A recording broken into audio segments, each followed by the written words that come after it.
Kung si Kristo ay hindi Diyos, sino ang lumikha ng mundong ito? Sino ang lumikha ng mga dambuhalang bituin sa kalangitan? At sino ang lumikha ng mga ibon, mga hayop, kung si Kristo ay hindi Diyos? Dahil ayon sa Biblia, nilikha ang lahat ng bagay sa pamamagitan niya. Ganito ang ating mababasa. Nang pasimula ay naroon na ang salita. Ang salita ay kasama ng Diyos at ang salita ay Diyos. Sa pasimula ay kasama ng Diyos ang salita. Ibig sabihin, itong salita ay isang persona, kaya ito ay kasama ng Diyos. At itong salita ay hindi rin nilikha dahil ito ay Diyos na sa pasimula. Wala siyang pinagmulan. Kaya naroon na siya bago pa man likhain ang mundong ito. Ngunit sino itong salita na Diyos na sa pasimula? Verse 10. Dumating ang salita sa sanlibutan, ngunit hindi siya kinilala ng sanlibutan ito na nilikha sa pamamagitan niya.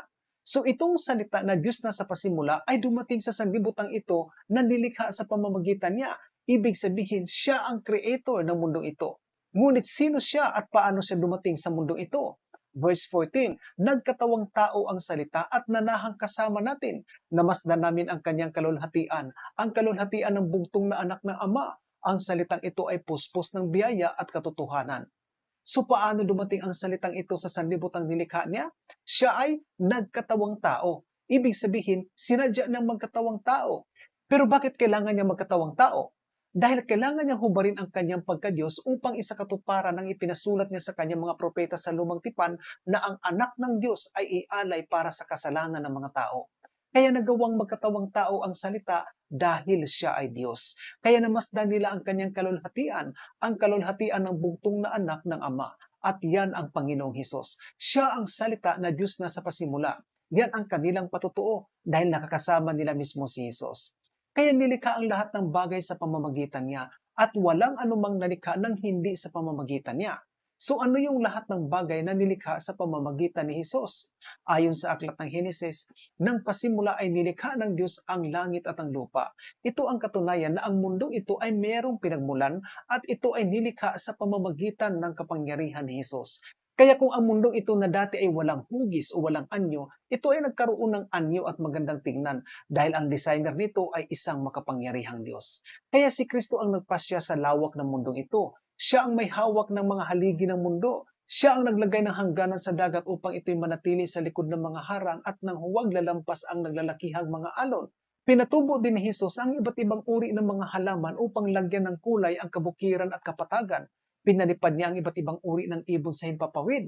Ginawa niya ang mga isda sa dagat at sa mga ilog. Pinatubo niya ang iba't ibang uri ng mga puno na nagbibigay ng masasarap at masustansyang bunga. Ginawa rin niya ang iba't ibang uring mga hayop na nakakabighaning tingnan.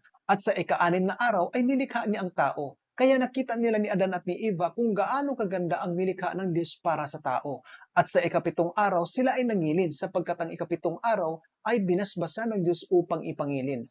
Kaya ang lahat ng ito ay nalikha sa pamamagitan ni Kristo dahil siya ang salita na Diyos na sa pasimula. Kaya kung si Kristo ay hindi Diyos, sino ang gumawa ng araw? Kung si Kristo ay hindi Diyos, sino ang gumawa ng buwan at mga bituin sa kalangitan? Dahil ayon sa banal na kasulatan, ang lahat ay nilikha sa pamamagitan ni Hesus at walang anumang nalikha ng hindi sa pamamagitan niya. Kaya kung si Kristo ay hindi Diyos, sino ang lumikha ng tao? Sino ang lumikha ng mga ibon, mga hayop? Sino ang nagpatubo ng mga halaman? Sino ang gumawa ng mga puno na nagbibigay sa atin ng masasarap at masustansyang mga bunga kung si Kristo ay hindi Diyos? Kaya ang mundong ito ang mismo nagpapatunay na si Kristo ay Diyos. Dahil kung hindi Diyos si Kristo, wala din ang mundong ito, wala din tayo. Dahil ang lahat ay nalikha sa pamamagitan ni Kristo. Kaya walang anumang nalikha ng hindi sa pamamagitan niya. At ayon sa science, ang sukat na ng mga bituin ay nagre-range mula sa sukat ng isang syudad at ang pinakamalaki ay mas malaki pa daw ng maraming beses kumpara sa araw. Ito daw ay dahil sa ang mga supergiant stars ay patuloy na nag-i-expand paglipas ng mga panahon. Ngunit ang mga pag-aaral na ito ay ayon lamang sa naabot ng karunungan ng tao. Kaya hindi rin tayo nakakasiguro kung gaano ka-accurate ang kanilang pagsusuri sa mga bagay na matatagpuan lamang sa labas ng mundong ito.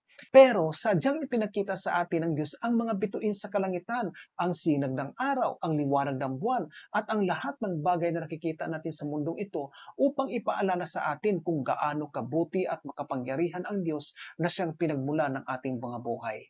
Ang mensaheng ito ay ipinarating sa atin upang ating iwaksi ang takot at pangamba dahil ang Diyos na ating sinasamba ay isang tunay at buhay na Diyos na siyang lumikha ng langit at lupa.